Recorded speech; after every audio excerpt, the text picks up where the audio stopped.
All right, our other top story this hour, the House Ways and Means Committee has released redacted versions of 6 years of Donald Trump's tax returns.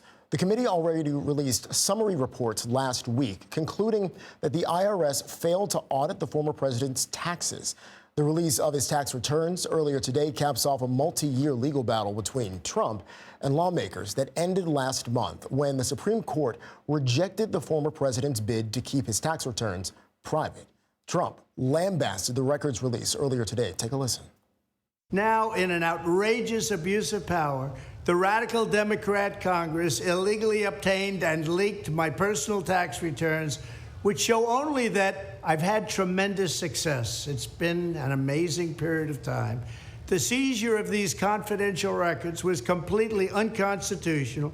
There is no legitimate legislative purpose for their action. And if you look at what they've done, it's so sad for our country. Well, joining us now to talk a bit more about this, we have CBS News congressional correspondent Scott MacFarlane. Scott, thank you for taking some time here. First off, how do these tax returns support the committee's assertion that the IRS failed to audit the former president, and kind of what happens next on a legislative level here? Let's talk about what happens next. For those who wanted thousands of pages of heavy reading during a holiday week, this day is for you. More to come, by the way. Let's start with the tax records. Congress has made the argument in court to get these tax records that they have to consider, review, or change how they oversee the IRS, the Internal Revenue Service, and how it administers and oversees presidential tax records. So, what they're going to argue after releasing these tax returns, and what they've argued in the report they've already released earlier this month, is that the IRS wasn't doing the required, necessary audits of presidential tax records. In Trump's case, that they weren't auditing him as they were supposed to and as Trump had claimed. So what the Congress is going to do by releasing these tax returns is lean into an argument they may need new legislation to change IRS requirements to better staff, better fund, or better administer their work looking at presidential taxes. They may also consider, Jared, new legislation requiring any major party presidential candidate to release his or her taxes and not block the release, as Trump has done for the past 6 years. We've seen a couple of lawmakers kind of bringing that up on social media so far. I know that this is a lot of documents to look through. I opened up the file and it took a couple of minutes just to download. What else have we seen in this? What does it reveal?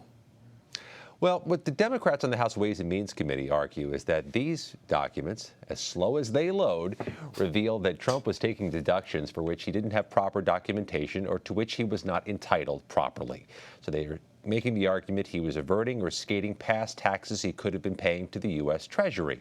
Trump has made the argument, both in 2016 on the campaign trail and in debates against Hillary Clinton, and again in that self-produced video you showed, that shows him to be a proudly successful businessman. The navigating the U.S. tax code shows that he is accomplished as a business person. Politically, that may not serve him as he tries to run for the White House again in 2024, where there's always a visceral concern among voters that the powerful and the politically connected don't pay the same type of taxes they pay.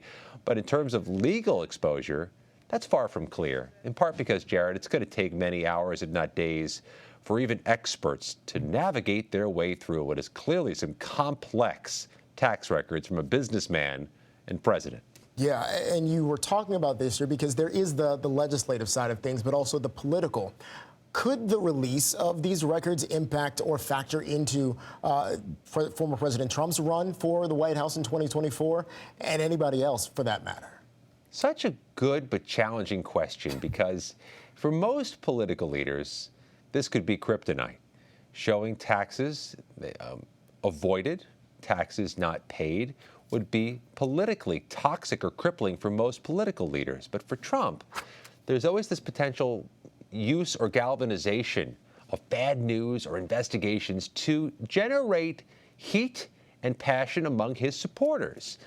Every time somebody investigates Donald Trump, he, to a degree, politically celebrates it as a way to mobilize his base. So that's a difficult question to answer, but I tell you what, We're going to find out over the next 2 years what all of these investigations, from his taxes to Georgia to New York to Mar-a-Lago to January 6th, do to his political future. Gotcha. I want to shift gears a little bit because there was some other breaking news coming out of the Trump orbit, essentially. We saw the January 6th committee earlier today releasing more transcripts of witness testimonies. What can you tell us with that?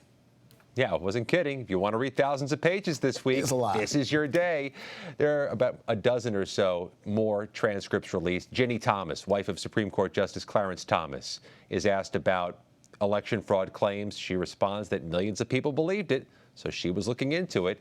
Rudy Giuliani's deposition will soon be read through by our team. But one final note, I read through Trump aide Jason Miller's deposition to this panel.